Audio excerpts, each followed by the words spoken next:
very much sided towards Jamaat.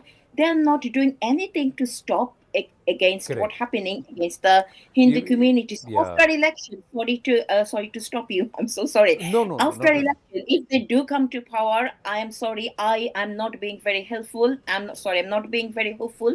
I do not think without Awami League the election will be fair, and I do not think who will come to power, BNP or Jamaat, they will work for Bangladesh. Well, even as we speak, where there are just more pictures of more Hindu homes being burned, more Hindus being targeted in Bangladesh. It was difficult to keep the focus away from there, but we wanted to focus on what's going to happen next in Bangladesh.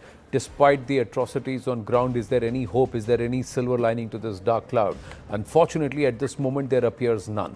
I thank you all. I've got to wind up on that note. Thank you very much. Namaste.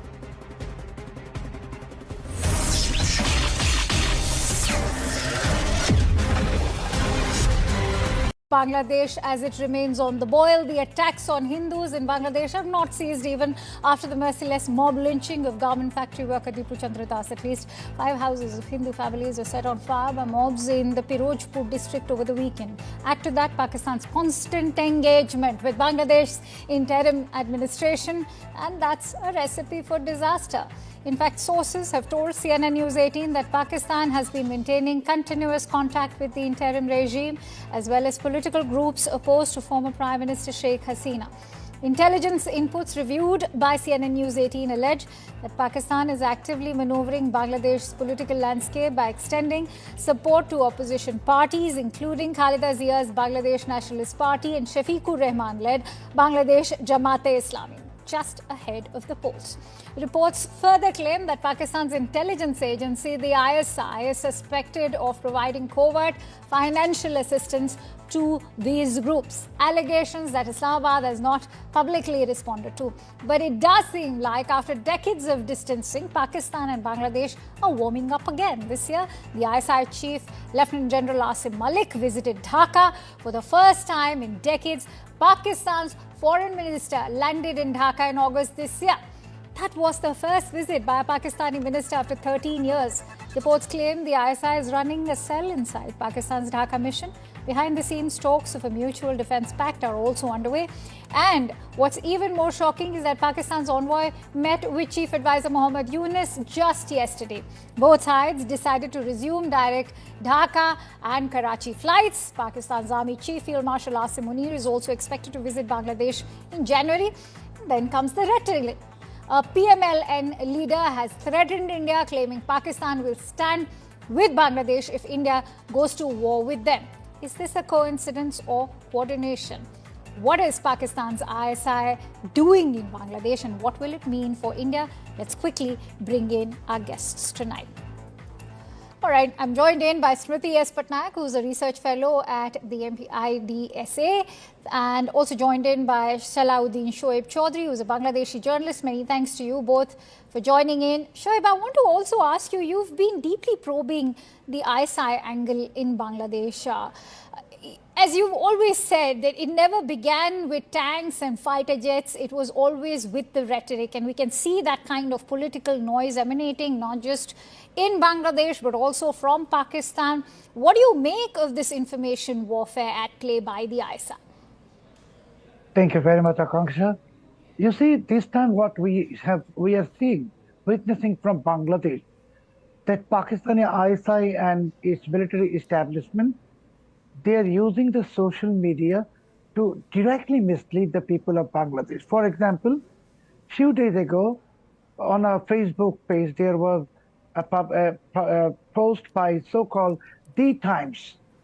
And the The Times, it claimed that we Bangladeshis are considering changing our flag. Then I digged into this information about The Times, and it was found that there is no such existence of anything called The Times on the web. Instead, it's a news, it's just a Facebook page run from Pakistan. I have provided the phone number also in one of my articles. We are flashing images of that very page that you accessed for the benefit of our viewers. So viewers, what Shoaib is also stating is that there's the number on this particular page which shows the Bangladesh flag merged with the Pakistani flag, and that number comes from Pakistan. Shoaib, please continue. Yes, and then there was another propaganda immediately after the murder of Osman Hadi. It was another obscure Pakistani website. I never heard of it. Definitely, you have never heard of it as well. It says that the killer behind the Osman Hadi is Indian Raw. Clearly, it said. Then, when we dig into further to this matter, we saw this obscure website has suddenly become extremely active in boosting all the posts on social media, particularly Facebook. And the website is based in Lahore, and the owners of this website, only two people, a man and a woman. There is no journalist, nothing. And they are continuously publishing anti-India propaganda on this website, targeting India and Bangladesh. I mean, this is, I have written somewhere that it is run by Pakistani ISI. Okay. I quickly want to bring in Smriti also on that note. Smriti, what began as a possible thaw between Dhaka and Islamabad after the July uprising soon seems to be turning into a deeper, more coordinated realignment and engagement, as we've seen how after decades the ISI chief, Lieutenant General Asim Malik, visited Bangladesh this year. There are also credible inputs to establish the fact that there is an ISI cell operating out of Pakistan's High Commission in Dhaka. What do you make of these developments, this realignment, and what will this mean for India's Eastern Front? I would say that this realignment is not surprising at all. It was expected, especially after Hasina's exit, that Pakistan will be active on India's Eastern Front, which it used to be active some time back prior to Hasina being elected to power in 2008 during the BNP regime.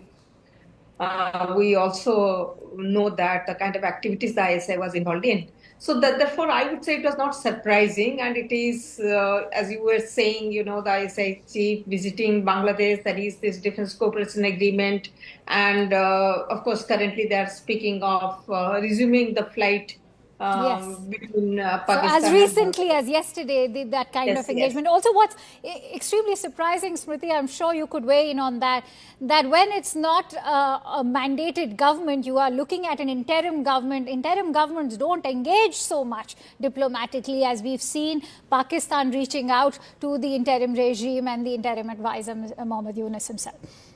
I think the interim regime is operating in an extremely anti-Hasina kind of agenda, and anti-Hasina and anti-India some of the time becomes same. So I am also equally surprised. The mandate of the interim regime should have been to initiate reforms and hold the election and lead. And yet the interim regime is doing all kind of foreign policies, which will become, you are putting a foundation of a foreign policy in a particular direction, which becomes very difficult for a person, the next elected government, to go back unless until there is a deterioration of bilateral relationship. One has seen the demand of changing the national anthem, the Victory Day, which is generally celebrated in Dhaka. For the past 2 years, one doesn't see the celebration of the Victory Day. So, and there are also rhetoric which speaks about the kind of role which Pakistan played in terms of its atrocities is not mentioned now. It is much more mentioned about like you cannot give the slogan of Joy Bangla because it is seen as Awami League slogan, not the slogan which inspired many of the people who fought the freedom in 1971. So it's a very different kind of situation which actually has created a kind of ecosystem where Pakistan establishment is not only flourishing, but also at the same time we see the rise of Islamists because that's an interesting term. I think it's an ecosystem that has been built upon over here. So Shoaib, who stands to benefit from this ecosystem? Is it Mohammad Yunus or is it the BNP? There seems to be a secret back channel understanding of sorts. Clearly, all of this is going to cast a shadow on the upcoming February elections. Will this also sort of engineer a hung house? What is your expectation at the moment from the upcoming polls? Will they even happen? Akanksha, as you know that Pakistan's main agenda is to recapture Bangladesh and turn it into East Pakistan. So, if you are asking me who is the beneficiary is Pakistani ISI and Pakistan.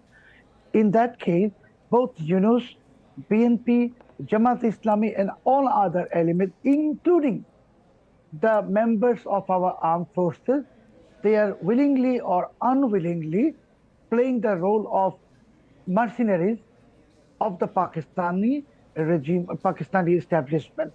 And if you ask me how my army is also involved into the role of mercenary, I will clearly say that when they are understanding that the Pakistan has already launched a full-blown media war against India, signaling the possibility of beginning a war, a physical war very soon. And when my army is silent, when my army is even inviting Pakistan to begin a joint venture project and by undertaking our Bangladesh Ordnance Factory and produce Shaheen 2 prototype missile in Bangladesh.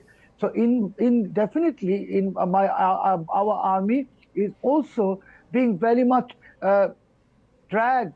If not dragged, I should actually use something else. But they are dragged into the trap, and they are also serving the purpose of Pakistan, and they understand that they are possibly serving the purpose of uh, China or any other element that is not India. They are holding a kind of the anti-India sentiment into their mind. But Okay.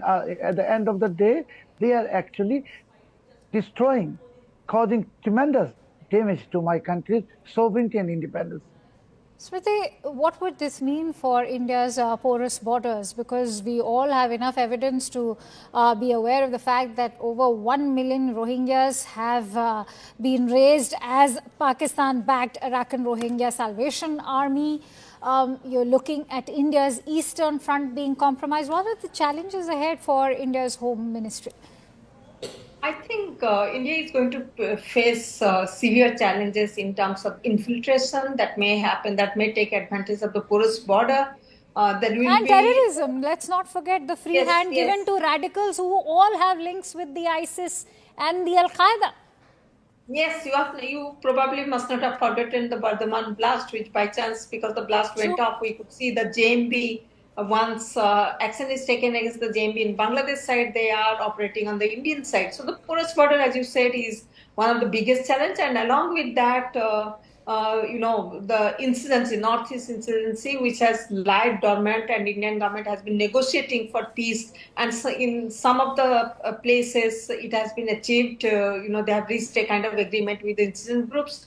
So there will be this tendency, especially Pakistan will encourage and will provide support to insurgent elements operating in the northeast. So there are also some news report regarding Paresh Barua shifting his base from China to Bangladesh. So Bangladesh has always provided as I was speaking of the ecosystem, has provided that kind of environment where this kind of element can very safe, will be given safe haven and will be operating inside India. So Okay. it's a kind of replicating. As I agree with all the attempt is being made to make Bangladesh former East Pakistan. Not in terms of, I'm not speaking of sovereignty. I'm not speaking that East Pakistan, it will become the former East Pakistan in terms of sovereignty. It will remain Bangladesh, but it will operate as East Pakistan in terms of the political and strategic ecosystem which Pakistan always wanted to have Okay. in East Pakistan. Okay.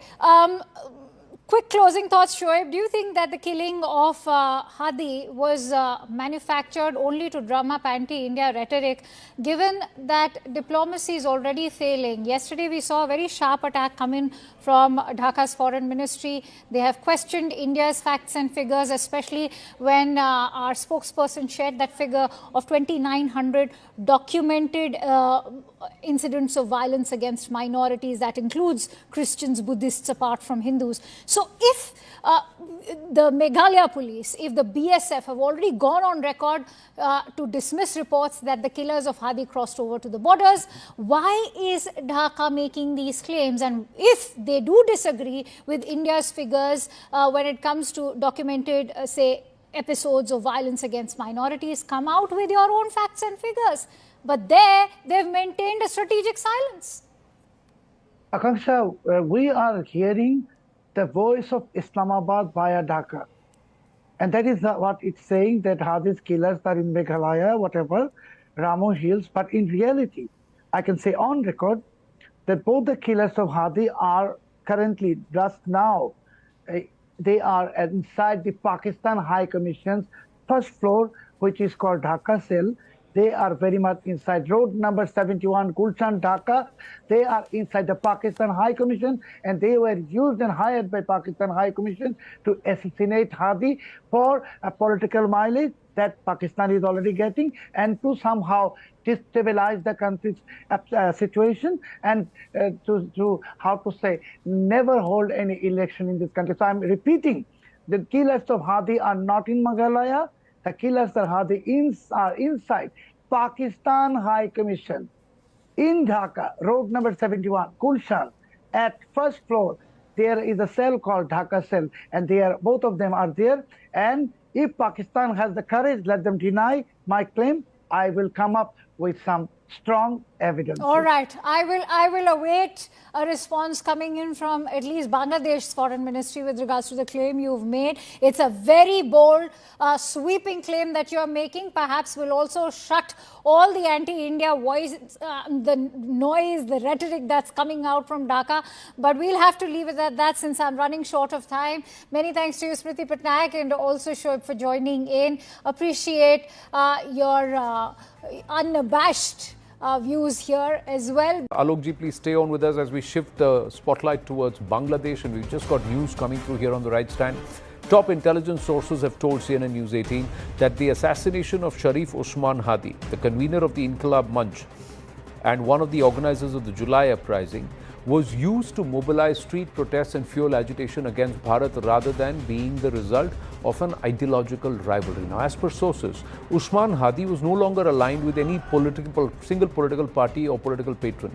As a spokesperson of the Inqilab Manch, he had criticized the Awami League, challenged the BNP leadership and refused backing from Jamaat, making him politically unpredictable ahead of Bangladesh 2026 election scheduled for February. So sources have told CNN News 18 and Manoj Kumar Gupta getting us these details that Usman Hadi's death helped street mobilization, media intimidation and justification for emergency-style governance. Now, various intel inputs suggest that many political parties had begun viewing the student leader as disruptive by late 2025. The main shooter, identified as Faisal Karim Masood, a former Chhatra League leader, and bike rider Alamgir Sheikh, were clearly involved in the killing. Now, as per sources, Faisal was part of an internal network within Hadi's own ecosystem, indicating political infiltration rather than ideological rivalry. Bangladesh police allege that the suspects fled to Bharat via Meghalaya and have sought their extradition. However, intel sources have said that there was no CCTV footage, border sensor data or telecom evidence to substantiate the claim that the suspects had entered Bharat.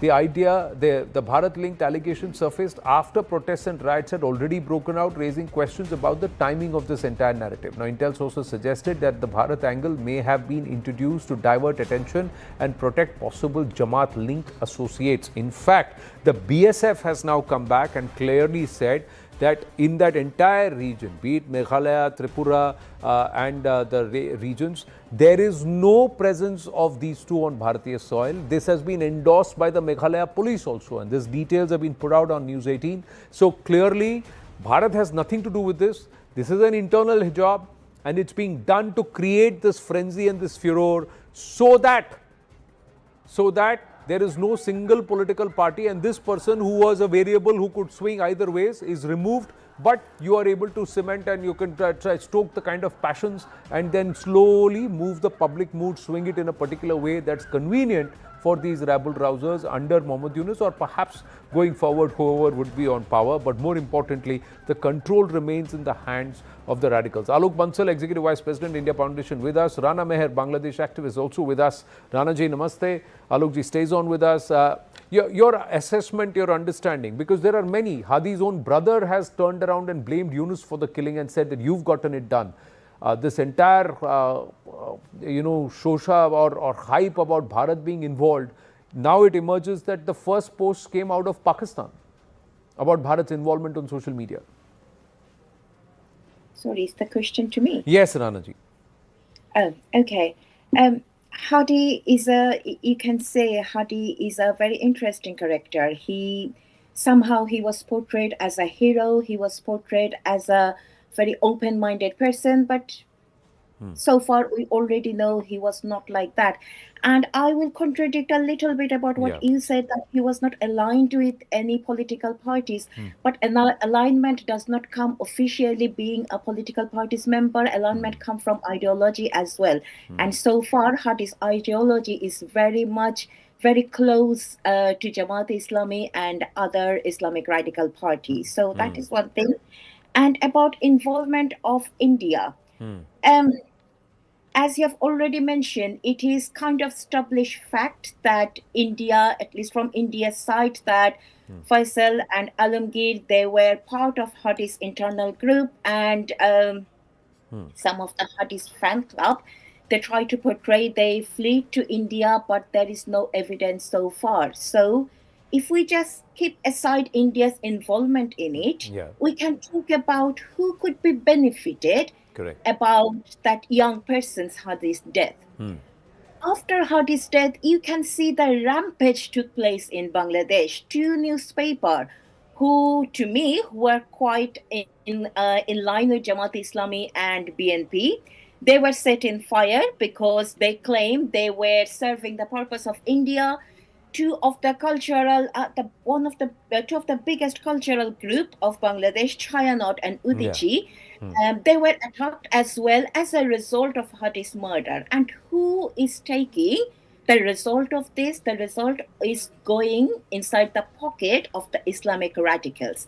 So yes, we can check who was involved outside of Bangladesh. We can talk months after India and Pakistan and others, but we need to see what is happening inside Bangladesh and who is being benefited of it. And just to let you know, I'm sure you were aware of it, yesterday news came up in Bangladeshi media that one of the foreign policy maker from Afghanistan, Mr. Jawandi, he is in Bangladesh for a couple of days.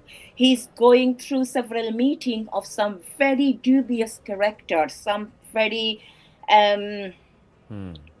prominent Islamic terrorist leaders. So we can, if we want to, at least I will make some connection about Hadi's death, what is happening afterward, and somebody coming from Afghanistan having lots of meeting and sitting with some of this Islamic terrorist leader. This entire opening it up to radicals and the Islamist groupings, which are perhaps operating in the shadows, and they want a certain level of control. We just have some more information. This is the ISI involvement, because they have already set up offices under Muhammad Yunus, and openly he's been engaging with them. Now, Pakistan's engagement with Bangladesh's interim administration, headed by Chief Advisor Muhammad Yunus, has also come under sharp scrutiny amidst growing concerns of external interference ahead of the nation's